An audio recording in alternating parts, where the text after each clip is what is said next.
Velkommen til en eller anden podcast, vi ikke rigtig lige ved, hvad er, men vi har snakket lidt om, at den kunne hedde Her og Nu. Og vi er... Ja, jeg hedder Niels Nordberg. Og jeg hedder Sif Holst. Og egentlig så er det, fordi vi er i gang med at træne til at gå hoppe højt. Og så har vi jo fundet ud af, at vi ser ret ens på, at der er noget mere i verden, end bare lige sådan. Det fysiske. Ja. Ja. Og så fordi vi har snakket om det, så for ikke så lang tid siden, så vågnede jeg jo faktisk med den her tanke om, hvor kunne det være sjovt at lave nogle små samtaler, hvor at dem, der har lyst til at lytte med, de kan lytte med, fordi at de måske også går og tænker, der er nok lidt mere mellem himmel og jord, og der er noget andet end bare det fysiske. Og så kunne man jo lytte med her, og på den måde, så føler man sig ikke så alene, og vi er jo alle sammen alligevel forbundne. Og så har vi jo kun én tid. Ja, det er jo det. Du kom jo en dag til at blive optaget af noget særligt, nemlig noget, du kaldte for Her og Nu. Og det synes jeg er meget spændende, altså det her med at være 100% til stede, hvor man er, altså og ikke bekymre sine tanker med alt muligt, hvad man skal i fremtiden, eller hvad man har forberedt sig på, eller noget som helst, men bare er her, og er fokuseret på at være her, altså at man, det er det, der populært hedder, at være i nuet, ikke? Jo. Og det synes jeg er meget interessant, kan man sige. Jeg har tænkt sådan meget over det der med, at altså, hvor er det egentlig, man er i nuet? Har du nogle erfaringer med det? Og der vil jeg sige, altså når man beskæftiger sig med noget sådan intenst, som for eksempel at spille paddeltennis, eller fodbold, eller spille musik, eller male, eller læse en god bog, så forsvinder alle de der forstyrrende tanker om fremtiden og den forfærdelige verden, og hvad man nu ellers går og plager sig selv med af tanker, ikke? Men så kommer man i den der selvforglemmende tilstand, altså hvor egoet ligesom lægger sig til at sove på en eller anden måde, ikke? Og man bare er i det, man er, og er engageret i det, ikke? Ja. Og det synes jeg er en skøn måde, og en skøn tilstand at have, altså at være her og nu, uden at tænke på andet. Og det er skægt, du kommer med de eksempler, for det får mig faktisk til at tænke på, at jeg har været lidt optaget af, at der tit er nogle mennesker, der snakker om, at vi kan ikke styre, hvornår vi kommer i den der tilstand. Og alligevel, så tror jeg, mange oplever det, men ikke sikkert, at de er bevidste omkring det, men når de er kreative på en eller anden måde. Præcis. Og man er jo kreativ, når man spiller bold. Man er kreativ, når man maler. Man er kreativ, når man synger.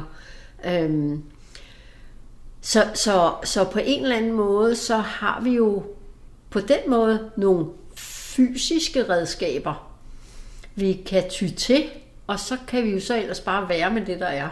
Ja, lige præcis. Jeg tænker også på, altså vi hører jo rigtig meget om unge mennesker, der bliver afhængige af deres mobiltelefon. Og ligegyldigt, hvornår de har lidt tid, så skal den åbnes, og så skal de suges ind i den der. Og jeg tænker, at det er ubevidst en slags måde at være i nuet på. Altså, hvor man så går ind i, Facebook eller Instagram eller hvad det nu er, og bliver opslugt af, hvad der sker derinde, og glemmer tid og sted sådan lidt. Måske netop fordi vores verden er så totalt fyldt med information og ting og sager, vi skal forberede os på, og vi skal være dygtige, og vi skal huske en masse ting, og vi bliver bombarderet med nyheder om verdens problemer og alt sådan noget. Så jeg tænker faktisk, det er en flugt ind i en her og nu situation. desværre så bliver man jo så også bombarderet med alt mulig information inde i telefonen, og det er måske det, der er det farlige ved telefonen i virkeligheden, ikke? Men altså, hvis man bare åbner den og spiller et eller andet kabalespil eller noget, ikke? Så er det faktisk måske en god ting, at man får nogle øjeblikke der, især måske for de unge mennesker, som der bliver stillet mange krav til, at de får nogle øjeblikke, hvor de kan være sig selv og være fri og være i nuet. Og det er jo skægt, fordi den vinkel ind til det har jeg ikke hørt nogen af de såkaldt voksne, som synes, at mobiltelefonerne er forfærdelige for børn og unge. Så det synes jeg er en ret spændende vinkel at have med. Og jeg kan godt forstå, og hvorfor jeg kalder dem de såkaldt voksne. Jeg er også selv en af dem. Fordi de fleste, tror jeg, hænger fast i den følelsesmæssige del af os, som ikke er meget mere end 7 år.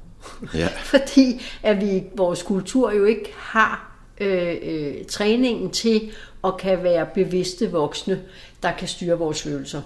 Vi reagerer på vores følelser, og det er kræver bevidst og vedholdende træning at lære at respondere i stedet for at reagere. Ja. Men det jeg tænker på i forhold til de unge og mobiltelefonerne, som jo er i tale, det er jo hele denne her afhængighed og hele biokemien. Og den synes jeg er reelt nok. Og så synes jeg, det er vigtigt at huske på, at det kan være, der er andre sider af det, og det kan vi ikke vide, medmindre vi spørger de unge. Nej. Og der har jeg faktisk en veninde, som siger, at vi skal ikke tale om børn og unge, vi skal tale med dem. Børn. Ja, og det er Mia Alfred Andersen, der har den indgangsvinkel. Ja. Og jeg synes, den er så fantastisk, det her med, at vi husker, at vi skal ikke formode noget på nogen andre menneskers vegne. De kan godt svare for sig selv, og selv mennesker, der ikke har noget sprog, kan ofte svare for sig selv på en eller anden måde, hvis vi lærer at tyde kropssprog, lærer at være nærværende og lytte. Ja, præcis. Jeg tænker også, altså, det skal jeg selvfølgelig også skynde mig at sige, at jeg tror bestemt, der er en mørk side ved det der mobilforbrug, altså fordi at man skaber måske en afhængighed af det, ikke? Altså lidt ligesom med alkohol og rygning og så videre, at det, man ikke kan undvære det hele tiden, ikke?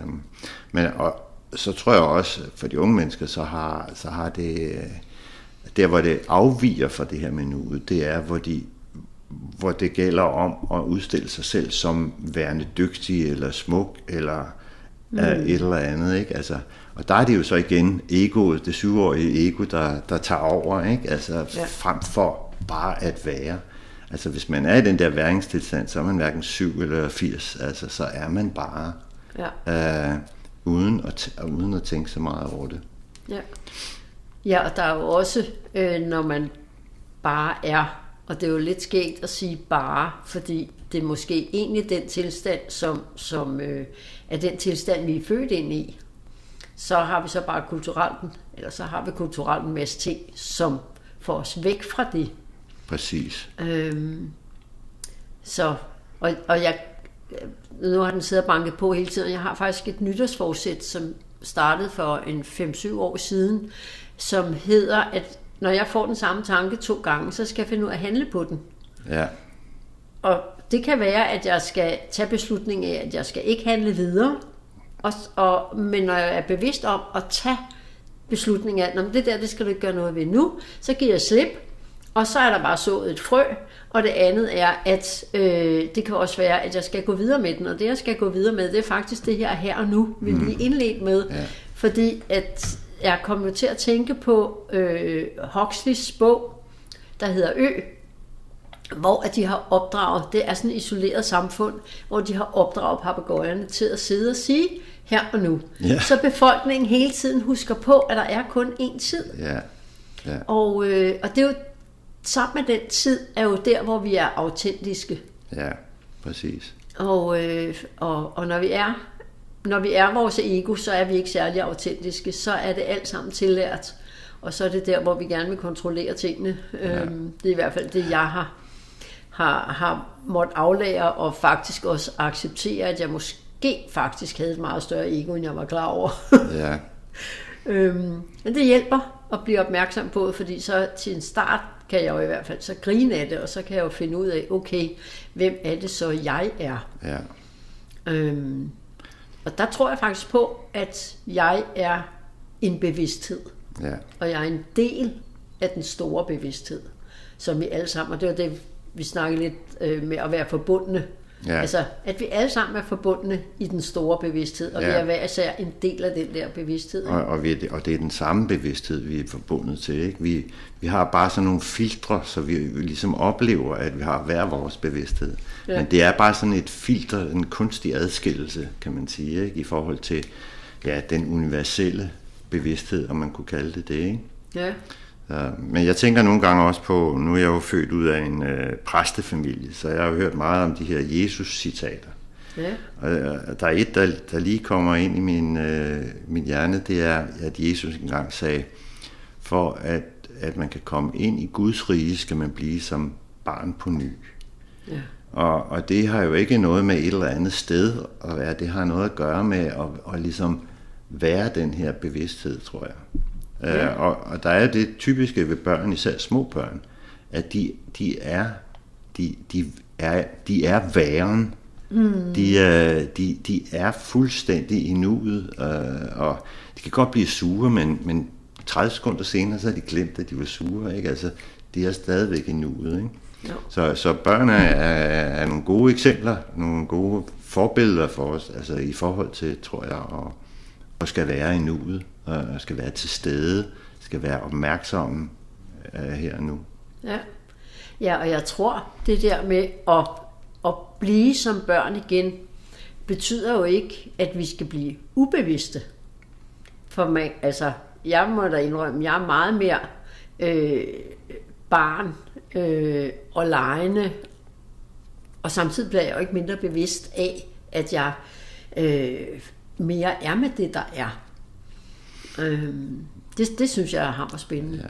Men jeg tror også, at man kan sige, menneskets udvikling over tid går i retning af, at de her filtre, de bliver mere og mere opløst, at man i højere og højere grad føler sig et med universet på en eller anden måde, ikke? Altså,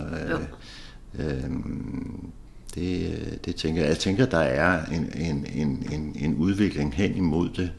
Altså man kan jo sige, selvfølgelig har dyr jo en bevidsthed, men den er jo også meget bare her og nu. Den rummer ikke så meget som den bevidsthed, vi kan tilgå.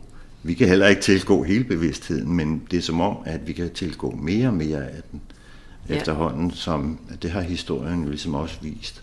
At vi bliver mere og mere bevidste om forskellige ting, og meget i vores tid, så sker der jo ting og sager, som er med til at smadre det her filter lidt, ikke? Altså autistiske børn, der kan telepatere, og nogen, der kan opfatte ikke-fysiske væsener på en eller anden måde, ikke? Ja, det er ret interessant. Ja.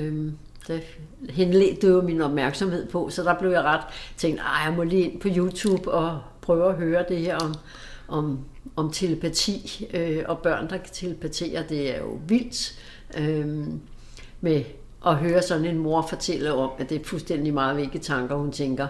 Så kan barnet fortælle, hvad det er, hun har tænkt på sin måde, men var det staveplader, eller var det et eller andet, og hvor de slet ikke var klar over, at barnet jo faktisk kunne bogstaverne og kunne bruge det.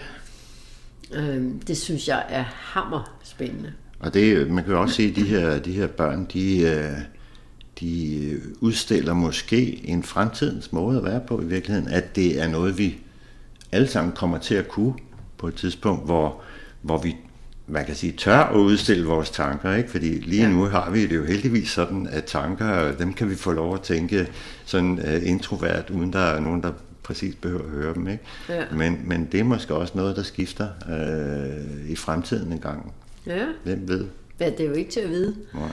Så jamen det er skægt. Jeg kan huske, at jeg så en film engang, hvor de havde lavet film, jeg kan ikke huske, hvad den hedder, men den gik ud på, at man måtte ikke lyve, og der var ingen, der løg. Også fordi, at de, jeg tror det var i den film, at de så også kunne læse hinandens tanker, så derfor så kunne man ikke lyve. Og det var hammermorsomt. Indtil der så var en mand, som fandt ud af, at han på en eller anden måde faktisk kunne jonglere lidt med det her, og det gjorde den endnu morsommere. Ja, og jeg ved faktisk ikke helt, hvad det var, jeg ville sige med den, fordi jeg tror, jeg blander 2 film sammen. Det gør man tit. Og sådan er det nogle gange, ikke? Ja. Så...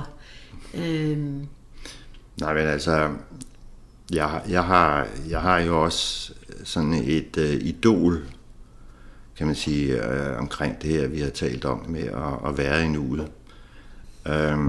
Og det er et H.C. Andersens eventyr, der hedder Klods Hans, som de fleste kender. Ja.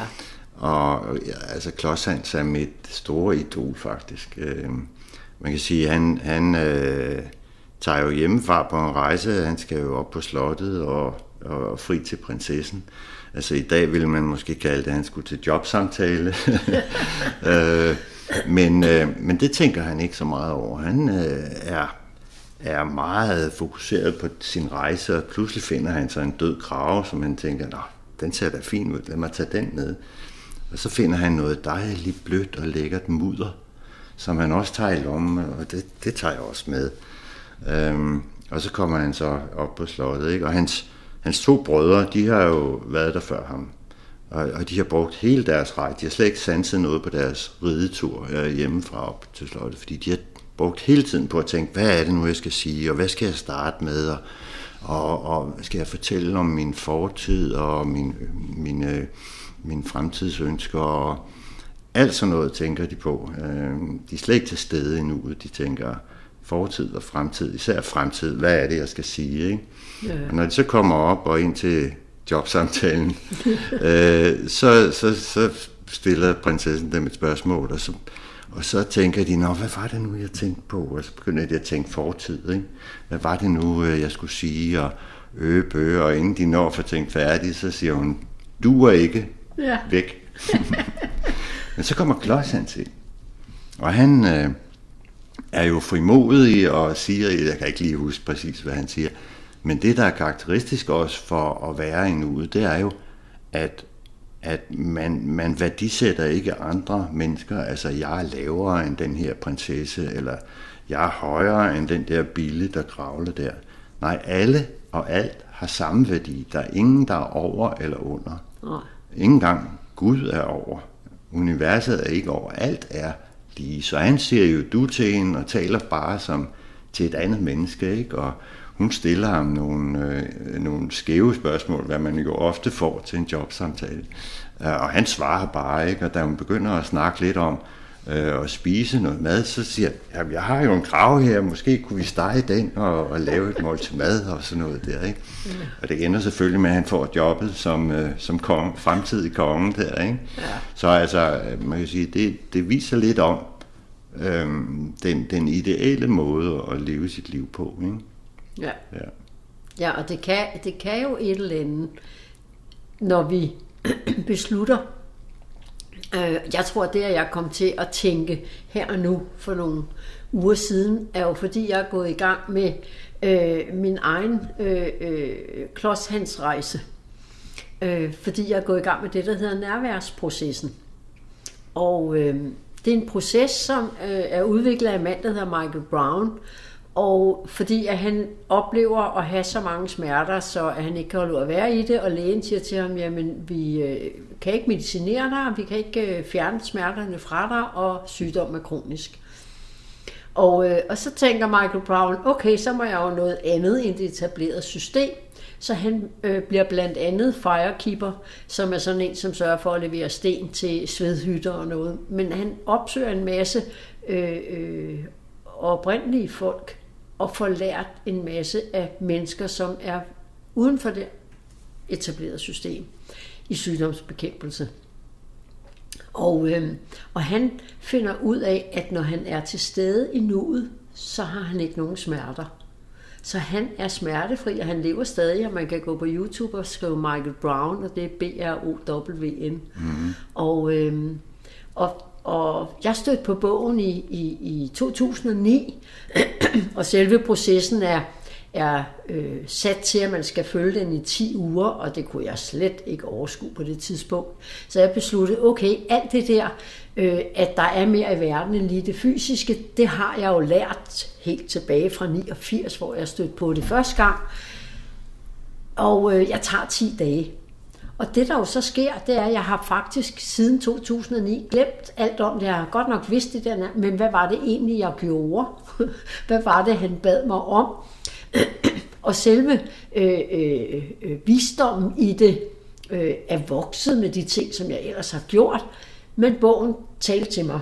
Ja. Og så tog jeg den frem, og så blev jeg helt overrasket. Jeg havde besluttet, at jeg tager 10 uger med det. Og det var også derfor, jeg besluttede mig for, okay, så samtidig så er det her, jeg vil træne mig op til at kan hoppe et sted, hvor jeg synes, jeg kravler. Og en af de ting, der er i nærværsprocessen, er det, der hedder nærværsaktiverende udsagn.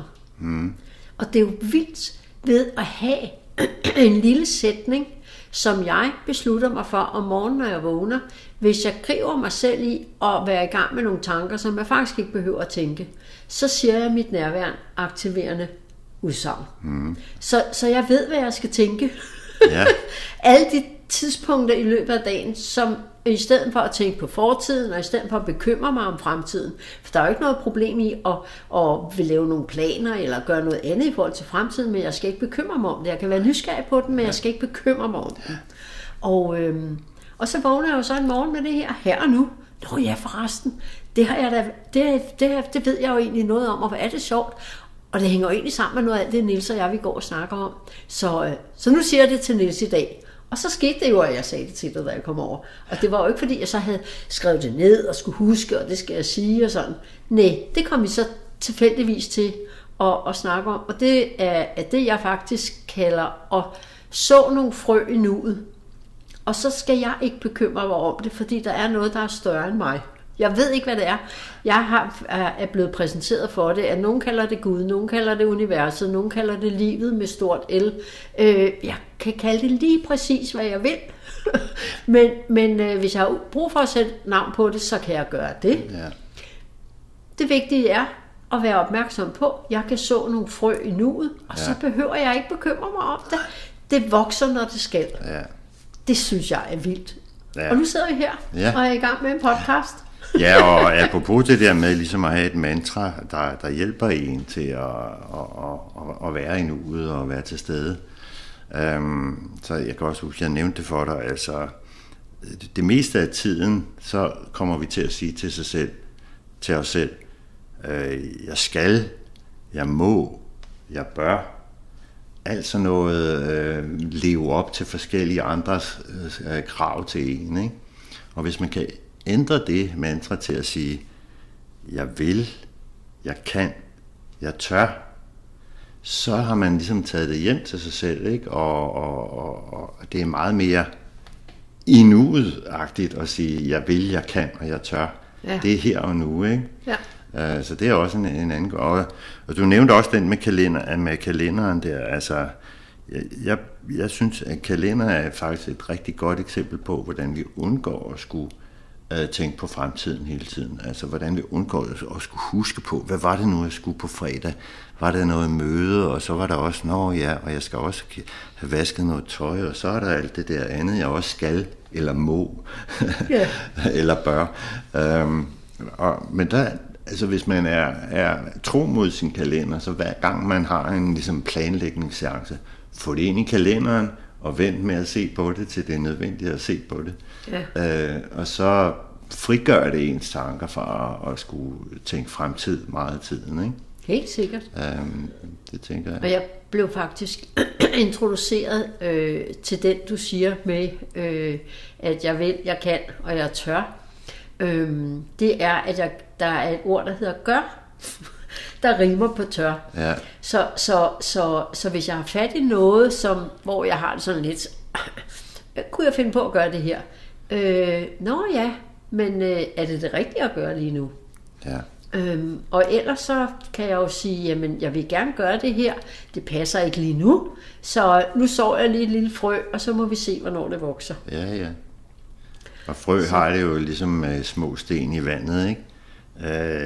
Det spreder sig som ringe i vandet, ikke? Og så rammer det nogle andre, som harmonerer med de svingninger, der er i de bølger, der små bølger, ikke? Og så sker der noget måske, ikke? Ja. Det kan også godt være, at de bare ender med at æbbe ud, uden der er nogen, der bliver ligesom ramt af dem. And so be it, altså. Jamen det er jo det, ikke? Man har jo ikke nogen krav på, at det skal ske, men ja. Nej, det er det, jeg godt kan lide, at jeg kan have lyst til nok så meget og alt muligt andet, et eller andet sted, så hvis jeg har fokus på noget, jeg rigtig gerne vil, og jeg har det som en klar intention, så bliver det også til noget, men jeg ved ikke, hvornår. Nej. Og tit sker der jo det, at det faktisk bliver meget større, end jeg havde kunne regne den ud. Ja. Så det synes jeg er spændende at være opmærksom på, at ting sker, og det er måske også derfor, at hvis vi synes, eller det har jeg i hvert fald erfaret, at det jeg har fokus på, er det jeg får. Så hvis jeg har fokus på det jeg ikke vil have, så er det det jeg får. Ja. Det er jo det, der er nogen, der kalder det loven om tiltrækning. Ja. Altså det som vi tænker, det er så også det, der former vores fremtid, sådan kan man sige det, ikke? Jo. Og hvis vi brændende ønsker os noget, så tror jeg, at hvis vi bliver ved med det, så vil vi få det opfyldt på et eller andet tidspunkt, når den rigtige tid er. Ja. Det kan godt være, at der går måske nogle år eller et eller andet, ikke? Men, men jeg tror meget på den der med loven om tiltrækning. Altså jeg har jo rigtig stor del af mit voksenliv gerne ville noget med det der sundhed, men jeg vidste ikke, hvad det var. Og i 2008 tager jeg jo så beslutningen, at nu skal jeg have et års orlov fra mit gymnasielærerjob, og aftalt med min mand, nu tager jeg sådan en orlov og finder ud af, hvad er det, jeg vil med det der sundhed. Det blev så til, at det endte med, at jeg sagde op som gymnasielærer og startede for mig selv, og er jo i gang med noget omkring stabil blodsukker, som var det første skridt, og nu er det handler det om at være frisk hele livet. Ikke så meget longevity og skal styre alt muligt, men være bevidst om, okay, tanker skaber følelser, skaber handlinger. Ja. Og det påvirker hinanden, og jo mere jeg er villig til at være bevidst omkring de ting, jo større sandsynlighed er der for, at jeg gør det, som holder mig så frisk som muligt. Og så er der skæbne og karma og alt muligt, men det behøver jeg ikke at bekymre mig om. Fordi hvad kan jeg gøre noget ved? Hvad tør jeg gøre noget ved? Ja, og også man kan jo sige stole på livet, ikke? Læne sig ind i livet og tænke, jamen alt er præcis som det skal være, og det der sker med mig, det er sådan set det bedste der kan ske, altså i forhold til hvad jeg nu trænger til at lære på den ene og den anden måde, ikke? Jo. Så. Men jeg tænker også, måske vi kunne gøre opmærksom på nu gjorde du opmærksom på Michael Brown der før, men der er jo også, hvis man vil læse noget om det her emne, så er der jo også Eckhart Tolle, som har skrevet den, der hedder Nuets kraft, som også er en rigtig spændende bog om hans egen rejse til ligesom, altså til den rejse, vi har snakket om, ikke? Altså om at blive den, man er med fokus på væren, frem for på doing, eller gøren. Præcis. Ja. Og så er der jo selvfølgelig også jeres egen udmærkede bog, som lige er udgivet. Lige har lavet. Det kan du måske sige lidt om. Det kan godt være, at den kan provokere nogen i titlen. Det har vi jo i hvert fald oplevet, men samtidig er der også mange, de stopper lige op. Nå, for den hedder jo Livet er let, når vi giver det lov. Og den er simpelthen lige udkommet, og den er skabt ved det, der hedder co-creation. Og co-creation går jo ud på, at de mennesker, der arbejder sammen, for det er ikke bare et samarbejde, alle, der byder ind med noget, har ret fra deres perspektiv. Vi plejer at bruge eksemplet med, at hvis vi står rundt om og kigger på en elefant, så er det jo rigtigt, når den ene beskriver, at der er en hale, og det er lige så rigtigt, at den anden beskriver, at der er en snabel. Men de kan ikke se det, fordi de står på hver deres side af elefanten. Ja. Så det her med at gå ind i det, vi kalder et samarbejde, i teams eller noget andet, der kan vi rykke helt vildt. Og den bog har vi skabt på, vi startede den første mandag i oktober, og bogen er udkommet nu. Så det er lige lidt over et halvt år. 10 mennesker, der har arbejdet sammen, og vi mødtes 1 gang om ugen i 1 time på Zoom. Nogle af os har aldrig set hinanden i det virkelige liv før. Så livet er let, når vi giver det lov. Når vi giver det lov, ja. Og jeg tænker også den her med, det er jo også inden for filosofien, så er der jo også begyndt at komme sådan en slags forståelse af, at sandhed, alle typer sandhed er subjektiv. Ja. Fordi at de er jo afhængige af sølle 5 sanser, som kun ser måske en brøkdel af, hvad universet egentlig er. Ja.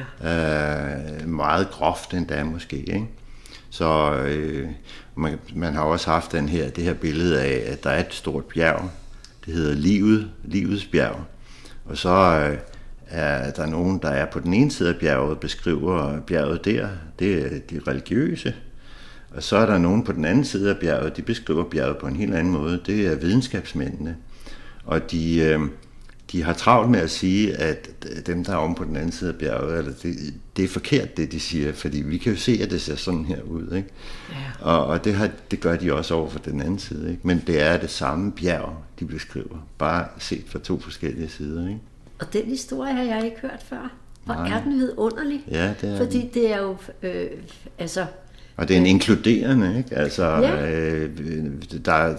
det er hverken godt at se ned på religion, hvis man er videnskabsmand, og vice versa, ikke? Altså, vi har alle sammen sandheden i vores hjerter, ikke? Jo, og fra vores perspektiv. Vores perspektiv, lige og det er præcis. Jo det, der gør, altså, jeg har jo også forsket, og har altid haft det sådan, ja, men vi ved jo godt, at inden for det naturvidenskabelige område, at hvis man undersøger 20 mennesker, og en af de 20 skiller sig rigtig meget ud, så smider man resultaterne ud, fordi at de kan ødelægge al statistikken. Altså, hvor mange ved det? Ja. At det er faktisk sådan, det foregår. Ja, det bliver der ikke talt så meget om. Nej. Og jeg kan huske Bente Klarlund Petersen, som jo er professor inden for sundhedsforskning. Hun lavede et forsøg med Krone, som skulle prøve at få målt sit blodsukker, og hun løbetrænede hver anden dag, og så skulle hun lade være med at løbetræne i 14 dage, og hun måtte ikke gå mere end 1500 skridt, og så ville de måle på hendes blodsukker igen. Og der kan jeg nemlig huske, at Bente Klarlund, man ser hende så gå på vej hen til, at nu skal de måle, efter at Krone der ikke har bevæget sig i 14 dage. Hun måtte løbe på løbehjul på sit arbejde for at kunne gå rundt og sådan noget, fordi 1500 skridt er ikke ret meget. Og så siger hun, nu er det jo spændende, om hun passer ind i statistikken. Og det gjorde hun så heldigvis. Og det viser sig jo, at på 14 dage på en blodsukkertest, var hun i kategorien ved at udvikle en diabetes 2. Ja. Altså på 14 dage kan man presse sin krop ud i det, at man faktisk... Ved ikke at gøre noget, ved at være passiv. Ja. Ved at være passiv. Og omvendt på 14 dage kan man også, få bedømmelsen totalt rask, hvad angår blodsukker, hvis man har trænet jævnligt i 14 dage, ikke? Jo, og det er jo fantastisk, at der egentlig ikke skal mere til. Ja. Det er det. Og så er det, at vi kan bruge den der, du lige har lært os. Jeg kan, jeg vil, og jeg tør. Og jeg gør det. Og jeg gør det. Ikke? Så lad os håbe, at den her lille podcast kan få nogen til virkelig at sige, jamen, hvad er det, jeg inderst inde godt ved, vil være godt for mig. Ja. Og få sat noget handling på lige nu. Ja. Ikke at du skal gøre det, men som du vil gøre. Som du faktisk gerne vil, fordi at du vil gerne være der om 20, 30, 40 år for dine børnebørn, eller kunne gøre noget for nogle udsatte, eller hvad der nu er vores mål hver især. Men gør det så længe som muligt, hvor vi er så friske som muligt. Ja. Men også det der med at have et lettere liv, en lettere hverdag, med at tage den her udfordring op med at være i nuet, og være fokuseret på det, du gør, og glemme alt det andet snavs, der dukker op i hovedet. Ikke? Jo. Så. Ja, men jeg tror, vi slutter så for nu, og vi vil jo så også ønske alle en strålende god dag. Ja. Tak for i dag. Tak for i dag.